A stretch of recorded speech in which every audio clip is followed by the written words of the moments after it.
নমস্কার বন্ধুরা, welcome to Bithi's kitchen. আজকে আমি তোমাদের সাথে শেয়ার করব একটা স্পেশাল মশলা দিয়ে চিকেনের রেসিপি। এই মশলাটা ব্যবহার করার জন্য চিকেনের টেস্ট আর গন্ধ দুটোই হবে কিন্তু অসাধারণ। তাহলে চলো দেখে নেওয়া যাক আমি কিভাবে রান্নাটি করি। চিকেন রান্না করার জন্য এখানে আমি নিয়ে নিয়েছি 2.5 কেজি উইথ বোন চিকেন। চিকেনগুলো আমি পরিষ্কার করে ধুয়ে রেখেছি। এরপরে রান্নাটি করার জন্য আমি একটা মশলার পেস্ট তৈরি করে রেখেছি। এর মধ্যে দিয়েছি কাঁচা লঙ্কা আর টমেটো, আর দিয়েছি রসুন আর আদা। সব কিছু আমি ভালোভাবে মিহি পেস্ট করে রেখে দিয়েছি। তারপরে আমি চিকেনগুলো ম্যারিনেট করে নেব। ম্যারিনেট করার জন্য এখানে আমি চিকেনের মধ্যে দিয়েছি টক দই। এবার দইটা দিয়ে চিকেনটা একটু মাখিয়ে নেব। তারপরে এর মধ্যে আমি দিয়ে দিয়েছি যে মশলার পেস্টটা করে রেখেছিলাম, তার থেকে কিছুটা আমি চিকেনের সাথে মাখিয়ে নেব। আর দিয়েছি কুচনো পেঁয়াজ। এবার সব কিছু একসাথে মাখিয়ে নিয়ে 1 ঘন্টার জন্য ম্যারিনেট করে রেখে দেব। এবার আমি কড়াইতে দিয়ে দিয়েছি রিফাইন্ড অয়েল। তোমরা চাইলে সর্ষের তেলে ব্যবহার করতে পারো। তারপরে আমি চিকেনে যে আলুগুলো দেব, সেই আলুগুলো আমি ভালো করে ভেজে নেব। আলুগুলো আমি একটু লবণ আর হলুদ দিয়ে ভাজবো। আলুগুলো ভাজা হয়ে গেছে। এবার আলুগুলো আমি তুলে রেখে দেব। তারপরে কড়াইয়ে ওই আলু ভাজা তেলের মধ্যেই আমি ফোড়নে দিয়ে দিচ্ছি গোটা জিরে, তেজপাতা, শুকনো লঙ্কা আর গোটা গরম মশলা। তার মধ্যে আছে ছোটো এলাচ, দারচিনি, লবঙ্গ। এবার সব কিছু আমি 10-15 সেকেন্ডের জন্য খুব ভালোভাবে ফ্রাই করে নেব। এই সময় আমি কালারের জন্য দিয়ে দিলাম সামান্য চিনি। চিনি দিলে তরকারির কালারটা সুন্দর আসে। তারপরে ফোড়ন থেকে সুন্দর একটা গন্ধ বেরোলে এর মধ্যে আমি দিয়ে দেব কুচনো পেঁয়াজ। পেঁয়াজটা আমি খুব ভালোভাবে ভেজে নেব। পেঁয়াজে আমি একটু সামান্য লবণ দিয়েছি। লবণ দিয়ে আমি পেঁয়াজটা ব্রাউন কালার করে ভেজে নেব। পেঁয়াজটা ভাজা হয়ে গেছে। এই সময় আমি পেঁয়াজের মধ্যে অ্যাড করে দিচ্ছি যে মশলার পেস্টটা আমি করে রেখেছিলাম, সেই মশলার পেস্টটা আমি পেঁয়াজের মধ্যে অ্যাড করে দিলাম। এবার মশলা আর পেঁয়াজ সব কিছু একসাথে মিশিয়ে নিয়ে ফ্লেমটাকে লোতে করে দিয়ে আমি ভেজে নেব। এই সময় আমি একটা বড় সাইজের টমেটো কুচি এর মধ্যে দিয়ে দিয়েছি।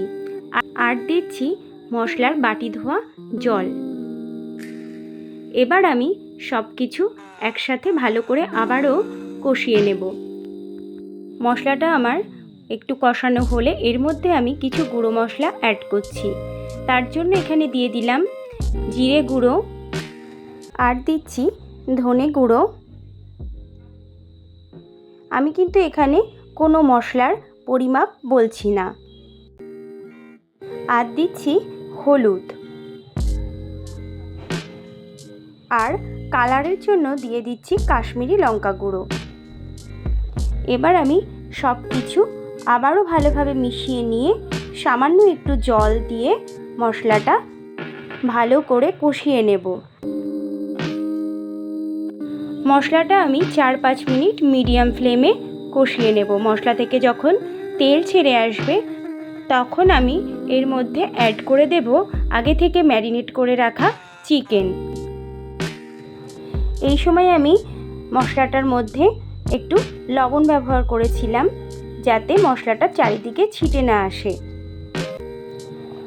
এবার দেখো মশলাটা থেকে আমার তেল ছেড়ে এসছে আর মশলাটাও ভালোভাবে কষানো হয়ে গেছে। এবার আমি চিকেনগুলো দিয়ে দেব। চিকেনগুলো আমার দেওয়া হয়ে গেছে। এবার গ্যাসের ফ্লেমটা হাইতে রেখে আমি চিকেনগুলো আর মশলা একসাথে মিশিয়ে নেব।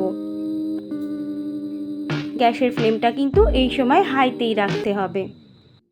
এবার মশলার সাথে চিকেনগুলো আমার ভালোভাবে মেশানো হয়ে গেছে। তারপরে আমি অ্যাড করে দিলাম পরিমাণ মতন লবণ। লবণটা দেওয়ার পরে আমি আবারও সব কিছু একসাথে ভালো করে মিশিয়ে নেব। মিশিয়ে নিয়ে আমি গ্যাসের ফ্লেমটা হাইতে দিয়েই চিকেনটা রান্না করব। এখানে চিকেনটা আমি ঢেকে রান্না করছি না, কারণ চিকেনটা ম্যারিনেট করা ছিল। ঢেকে যদি আমি রান্না করি তাহলে চিকেনটা একদমই গলে যাবে। দেখো চিকেন থেকে অনেকটা জল বেরিয়ে এসছে, এই জলেই কিন্তু চিকেনটা সেদ্ধ হয়ে যাবে। দেখো 10-15 মিনিট এইভাবে রান্না করার পরে চিকেন থেকে কতটা জল বেরিয়েছে। এখানে কিন্তু আমি কোনো জলের ব্যবহার করিনি এখনও পর্যন্ত। চিকেন থেকে যে জলটা বেরিয়েছে এই জলটা দিয়েই কিন্তু চিকেনটা রান্না হবে। এবার আমি এর মধ্যে যে ভেজে রাখা আলুগুলো ছিল সেই আলুগুলো অ্যাড করে দিলাম। আলুগুলো আমি এবার চিকেনের সাথে ভালো করে মিশিয়ে দিচ্ছি। এই সময় দেখো চিকেনের জলটা অনেকটা শুকিয়ে এসছে। এই সময় আমি অ্যাড করে দেব যে স্পেশাল মশলাটা আমি করে রেখেছিলাম সেই মশলাটা। এই মশলাটা করার জন্য এখানে আমি নিয়েছিলাম স্টার অনিয়ন, বড় এলাচ, ছোট এলাচ, জয়িত্রী, জায়ফল, দারচিনি, লবঙ্গ। এইগুলো আমি সব শুকনো খোলায় ভেজে গুঁড়ো করে নিয়েছি। এই মশলাটা ব্যবহার করার জন্য চিকেনের টেস্ট আর গন্ধ দুটোই কিন্তু খুব সুন্দর আসে। তোমরা অবশ্যই কিন্তু এইভাবে রান্নাটি করে নিতে পারো। এবার মশলাটা দিয়ে আমি আরও কিছুক্ষণ চিকেনটা কষিয়ে নেব। এবার চিকেন থেকে যখন একদম জল শুকিয়ে আসবে তখন আমি গ্রেভির জন্য এর মধ্যে অ্যাড করে দেব গরম জল।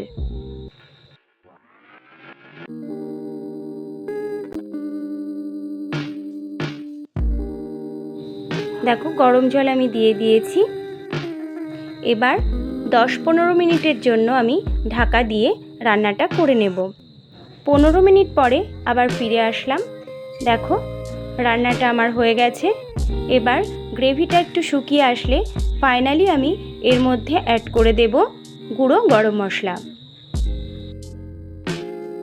আর দিয়ে দেব ধনেপাতা কুচি। দেখো তৈরি হয়ে গেছে আজকে আমার স্পেশাল মশলা দিয়ে চিকেন। এবার 5 মিনিট স্ট্যান্ডিং টাইমে রেখে আমি গরম গরম সার্ভ করব। আজকে আমার এই চিকেনের রেসিপি যদি তোমাদের ভালো লাগে তাহলে অবশ্যই একটা লাইক করবে আর কমেন্ট করে জানাবে তোমাদের কেমন লাগলো। আর আমার চ্যানেলের নতুন বন্ধু হয়ে থাকলে চ্যানেলটা অবশ্যই সাবস্ক্রাইব করে নেওয়ার অনুরোধ রইল। আজ তাহলে আসি, আবার হাজির হব অন্য কোনো রেসিপি নিয়ে। ভালো থাকবে, সুস্থ থাকবে। ধন্যবাদ।